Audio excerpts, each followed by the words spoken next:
Lesson 3, unknown numbers in addition, subtraction, multiplication, and division.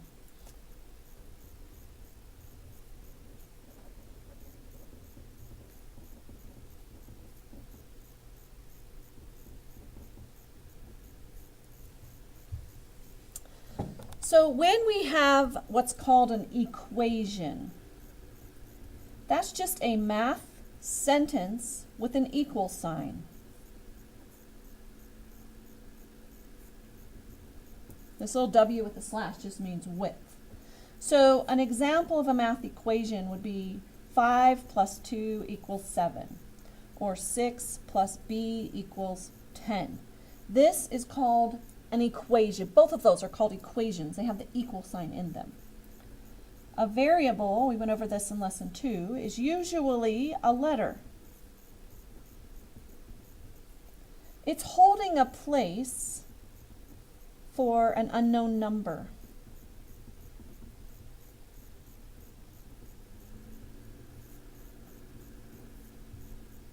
To solve equations, we use inverse operations.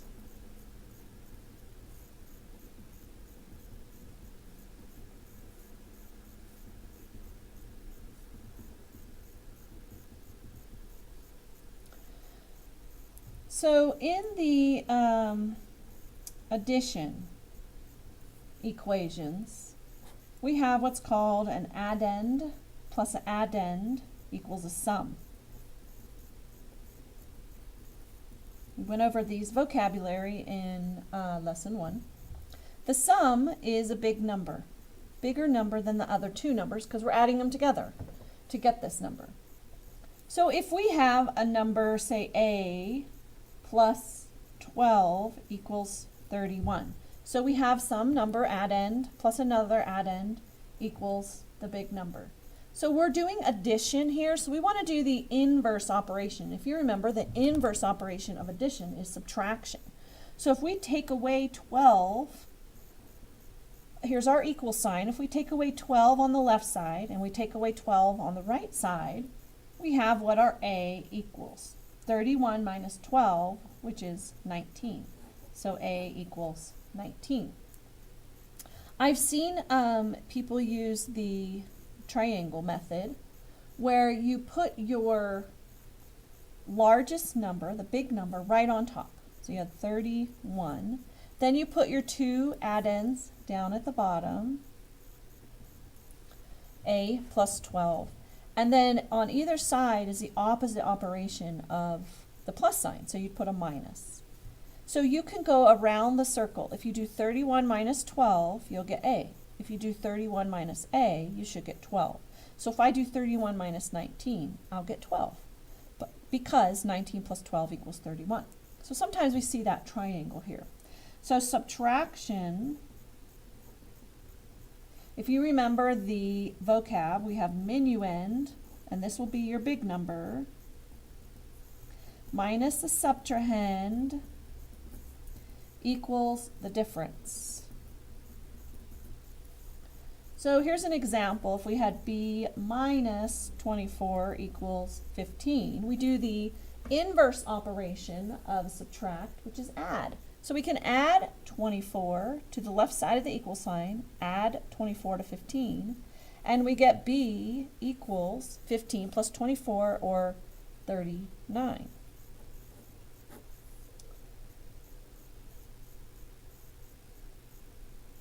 Here's another example. If we had 51 minus G equals 20, we could use our triangle to solve this one. We put our big number on top, which is 51. Down here we have G minus 20, and then we put plus signs here. So 51 plus 20 will give me G. So if we do 51, no, that's not going to be right because that's a minus sign. Uh-oh, I did something wrong because we don't want to put that there. We want to do, we always put the plus sign down here and the minus signs on the top, just like in this one. Because we want to do 51 minus 20, and that will give us G. So if we did 51 minus 20, we get 31. And that makes more sense because 31 plus 20 will give me 51. So G equals 31. So in the addition and subtraction problems, we always put the big number on top. Plus sign goes in the bottom here, and then the two minus signs on the sides. For that triangle anyway. For multiplication, we have what's called the factor times a factor equals the product. And in this case, the product will be the big number. So that will go in the top of your triangle. If I did 15 times C equals 180, the inverse operation of times is divide. So we're going to divide on each side of the equal sign. 15 divided by 15 is 1. So we just have 1 times C, which is C, equals 180 divided by 15. 180 divided by 15. So 180 goes inside the box, and that will be 12. So C equals 12. And you can draw your triangle where you have your big number, the product, which is 180. Then down here we have 15 times C, and we put divided by up here. So we do 180 divided by 15 to find C.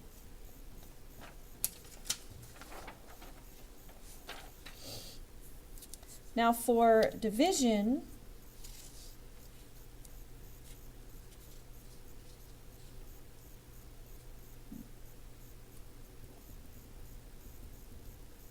if you remember, we have dividend divided by